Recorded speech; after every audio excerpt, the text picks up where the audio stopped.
everyone! Welcome back again to my YouTube channel and happy weekend po sa inyong lahat, guys! Alam nyo ba, meron na naman akong nakita na isang loan application which is, ngayon ngang isang linggo, ang dami kong nakikita na bago na utangan. So, yung mga gantong loan application, need talaga muna nating silipin bago natin siya i-install at applyan para at least meron tayong alam kung magkano yung papalong sa atin at magkano yung mga interest na ibabawas. Then, doon tayo makakapag-decide kung okay siyang utangan or ipapass natin yung loan application na yun. So, ito guys, nakita ko tong si City Loan, Cash Loan and Credit. So, under siya guys ng CityLink System Incorporation. Meron siyang 3.3 stars and 105 rating. So, kakaunti pa lang guys yung nagre-rate dito at nakakapag-download ng application na to. So, dito guys, application niya, nagsasabi na act quickly, get 50,000 pesos. So, instant 50,000 daw once na umutang ka dito kay City Loan. Pero syempre, kapag first time ka, hindi naman agad 50,000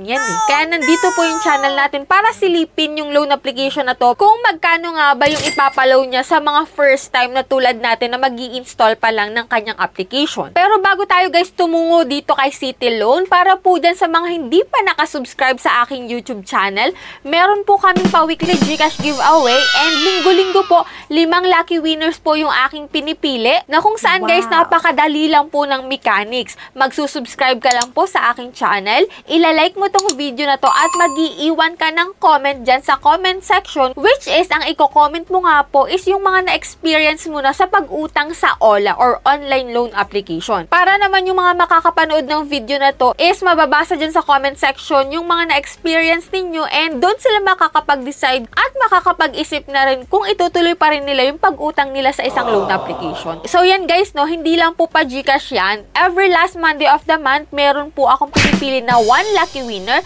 na mananalo sa ating pa Gcash giveaway. And last Monday nga, si Kuya Omar po yung nanalo and hindi niya kinlaim yung cellphone, kundi kinonvert niya into cash. Ayan, yung cellphone po na mapapanalunan kung ayaw niyo ng cellphone, pwede mo po yun i-convert into cash. O diba, kung kailangan mo pera at hindi cellphone, pwede naman guys. Napapag-usapan naman yan. Kaya ano pang inaantay nyo dyan, guys? Subscribe na po, like, at mag-iwan na kayo ng comment dyan sa comment section. At kung ikaw naman dyan, guys, is naghahanap ng pwede mong utangan online at hindi ka pa rin po nakakapag-decide kung ano yung application na i-install mo at a-applyan, may mga links po ako dyan sa comment section and description box. Pwede nyo po yun i-click, guys, para makapag-direct kayo sa kanilang application. Kasi yung mga application na yun, guys, 0% sa unang loan mo. Huwag ka munang basta-basta mag-a-apply kasi yung mga loan application na yan is dapat alam mo kung ano-ano yung mga ibabawas, lalo na sa interest. Nako, be aware kayo sa mga loan application na ganyan. Pero kung kayo desidido na naumutang talaga, so, yan, nandyan yung mga link ko, no? And yan nga, guys, alamin na natin kung anong meron dito kay City Loan. So, keep on watching.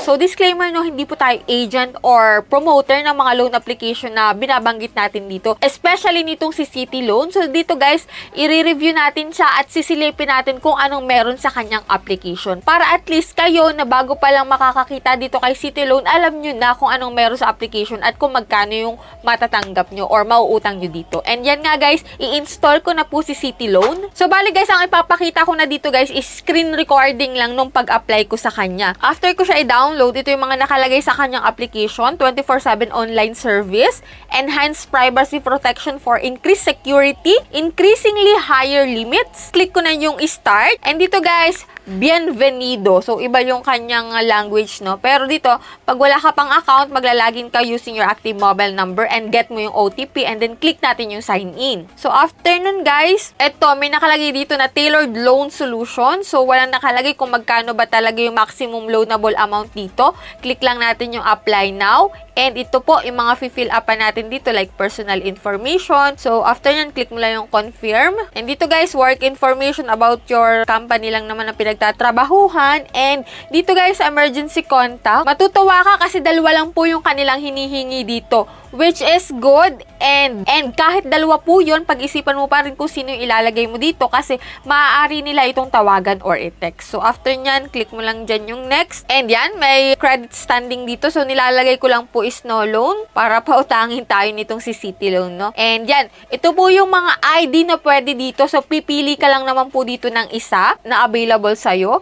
And ito nga guys, no, ID type dito is UMID, National ID, SSS, Teen, Passport. And click natin yung confirm kapag nakapili ka na. And after nyan guys, pipicturean mo lang yung ID mo and facial recognition. So dito guys, sa bank information, dito mo ilalagay kung saan mo pwedeng ma-receive yung pera mo. At dito ka rin pwedeng magbayad. Dito guys, sa e-wallet, ang pwede po ay sa GCash, PayMaya, GrabPay, and OmniPay. Kung wala ka pong e-wallet, pwede sa bank. At ito na nga tayo, dito na tayo sa pinakang last part kung magkano talaga yung papaloan sa atin. Kasi nung una pa lang, pagkabungad, wala pong nakalagay na maximum loanable amount bilang first time. So, sa ads nila, nakalagay po ay 50,000, pero dito sa huli, yan, bumalik tayo sa una, which is, ang nakalagay dito is, you can apply for multiple products depending on your loan need. So, may Randa Cash na nakalagay. So, lahat ata nung na-applyan ko ngayong linggo, ganito, no, na iba yung pangalan kapag in-install mo siya, and then, after mo mag-fill up, maiiba na rin yung pangalan niya. And ito nga, guys, na iba ulit yung pangalan niya, which is Randa Cash na. Ang pinapaloan dito is 800 to 40,000 pesos.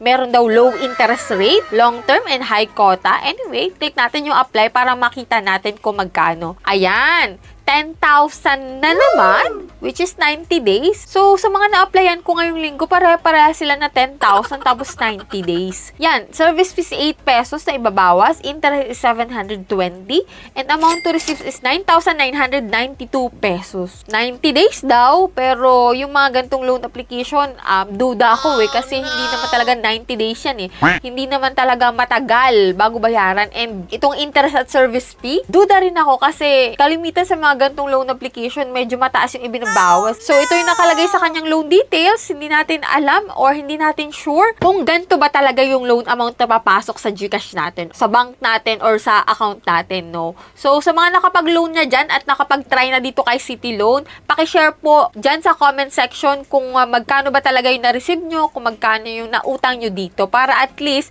malinawan tayong lahat, no? Kung talagang 9,992 pesos yung saktong papasok sa ating account. Pero, may babawas naman na interest tsaka service fee. So, matotal 728 pesos lang yung ibabawas doon sa principal amount. Anyways, yan lang yung meron dito kay City Loan na kalaunan is naging Randa Cash. Na 10,000 nga daw yung pinapaloan sa atin na hindi natin alam kung totoo or legit talaga na 10,000 yun. So, yan lang muna yung vlog natin for today kasi sinilip lang naman natin si City Loan. So, yan yung makikita mo once na nag-apply ka dito kay City Loan. Yan yung bubungad sa'yo na loan amount. Nasa huli, under review pa rin, no? Kaya mas maganda na manood muna kayo ng review, lalo't may nakita kayong bago na loan application. I-check nyo muna sa YouTube kung meron ng review about sa kanya para at least alam nyo na at aware na kayo sa application na yun. If ever man na may nakita kayong bago.